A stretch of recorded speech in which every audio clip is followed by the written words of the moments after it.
देख रहे हैं SDN न्यूज, मुद्दे की बात आपके साथ।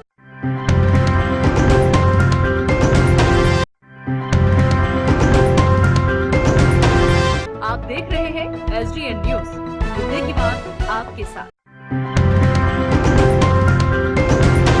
मैं चाहता हूं कि मुख्यमंत्री नीतीश कुमार भी एक बार एक रात कम से कम किसी गांव में जाकर बिताएं और बिना 5 स्टार सुख सुविधाओं के, बिना अपनी वो बैरिकेडिंग के, बिना वो पंडाल बनाए हुए, बिना वो तंबू गाड़े हुए, बिना उस तरीके से सुख सुविधाएं जो मुख्यमंत्री नीतीश कुमार जी के प्रोटोकॉल में साल दर साल हम लोग देखते हैं। जब वो सड़क मार्ग से भी गुजरते हैं, आप सब जानते ही हैं भैया, मुख्यमंत्री नीतीश कुमार जी को गंदगी देखना पसंद नहीं है, तो सफाई कराने की बजाय मास्किंग कर देते हैं, सफ़ेद पर्दे लगा दिए जाते हैं सड़क के दोनों तरफ, कॉरिडोर जाम कर दिया जाता है, रूट लगा दिया जाता है ताकि कोई गरीब व्यक्ति आकर अपनी गरीबी की दुहाई मुख्यमंत्री नीतीश कुमार जी को ना दे दे।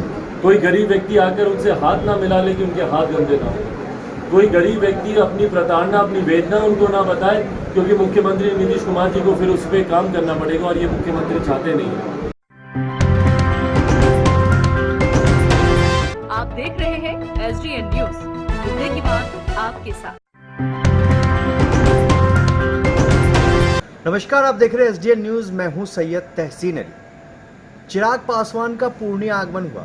यहां आने के बाद स्वर्गीय भोला पासवान शास्त्री, जो बिहार के 3 बार के मुख्यमंत्री रहे, उनके घर पहुंचे, उनके घर में भोजन किया और रात्रि विश्राम किया।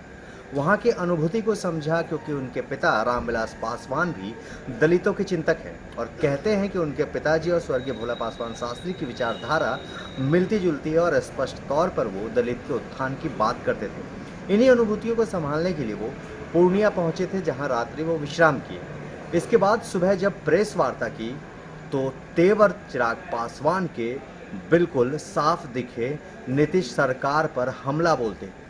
नीतीश कुमार को एक के बाद एक लगातार बड़े बयान देने से सियासी हड़कंप मच गया है।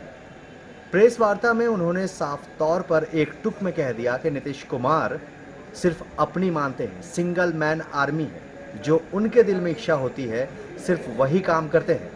ये सवाल तब उठा जब बिहार सरकार की मंत्री लेसी सिंह ने एक बयान जारी किया और कहा कि उनके पिता स्वर्गीय रामविलास पासवान भी सत्ता में थे, बावजूद इसके उन्होंने क्या किया भोला पासवान शास्त्री के परिवार के लिए, जो आज चिराग पासवान नीतीश सरकार पर सवाल उठा रहे हैं। इस सवाल को सुनने के बाद वो सीधे एक टुक यही बोल बैठे कि क्या पार्टी में किसी और की चलती है। नीतीश कुमार ने किसी से आज तक कोई भी राब्ता किया है, कोई सलाह मशवरा लिया है और चुनौती देते हुए भाजपा को ये भी कहा है कि भाजपा के कार्यकर्ता या नेता दिल पर हाथ रखकर बताएं कि क्या उनसे कभी नीतीश कुमार ने कोई सलाह मशवरा किया है। नीतीश कुमार और उनके चंद अधिकारी ही पूरे बिहार को चलाते हैं। पर ये मुझे लगता है कि माननीय मंत्री साहिबा से बेहतर और कोई नहीं जानता होगा कि मुख्यमंत्री Nitish Kumar ji single man army है, अकेले वो काम करने में विश्वास रखते हैं। भाई सहयोगी तो बहुत दूर की बात है कि किसी सहयोगी का वो सुझाव ले लें।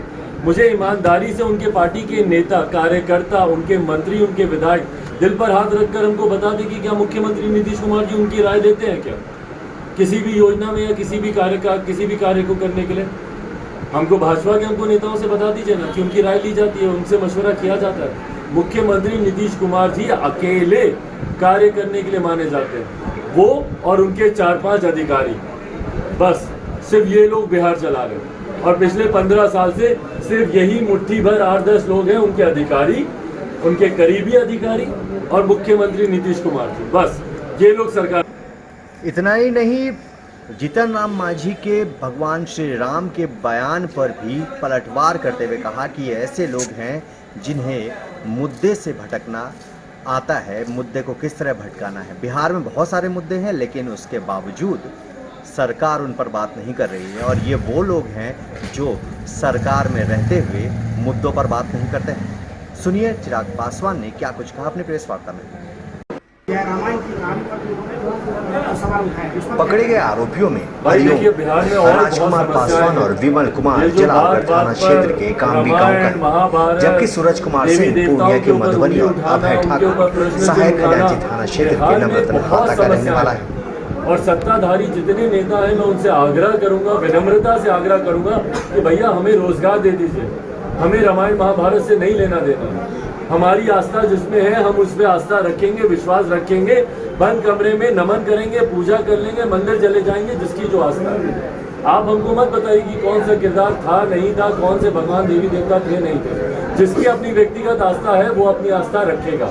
ना आपके कहने से वो नास्तिक बनेगा, ना आपके कहने से वो आस्तिक बनेगा। पर हमारी समस्याएं अलग है। हमको जवाब दीजिए कि भैया 19 लाख रोजगार का आपने वादा किया था, रामायण महाभारत में मत उलझाइए। हमको बताइए कि 19 लाख रोजगार कब मिलेंगे। बिहार में जो भ्रष्टाचार बढ़ता जा रहा है, कोई एक गांव बिहार का बता दीजिए जहाँ पे बिना घूस लिए हुए कोई काम हो रहा हो। उस भ्रष्टाचार को आप समाप्त कब करेंगे। आए दिन जो बिहार में हत्याएं हो रही हैं, अभी वैशाली में उस दिन बहनार में जिस तरीके से एक मासूम लड़की की 13-14 साल की युवती की हत्या कर दी गई। उसके पिता शिक्षक थे, पिता को हम लोगों ने, उसके शिक्षक को हम लोगों ने गुरु का दर्जा दिया, भगवान का दर्जा दिया। आप भगवान राम की बात करते हैं, भैया मैं उनको भी भगवान मानता हूँ जो शिक्षक है। उनको हम लोगों ने भगवान का दर्जा दिया। उनकी बेटी के साथ जिस तरीके से दुष्कर्म हुआ, उसकी हत्या कर दी गई, क्या उसकी आपने जांच करनी है? क्या दोषियों को सजा मिल रही है? आप बिहार में बढ़ते अपराध की बात करें, भ्रष्टाचार की बात करें, बेरोजगारी की बात करें। बाकी राम रामायण तमाम लोग जानकार हैं, बुद्धिजीवी हैं, जिसको अपनी आस्था रखनी होगी वो रख ले।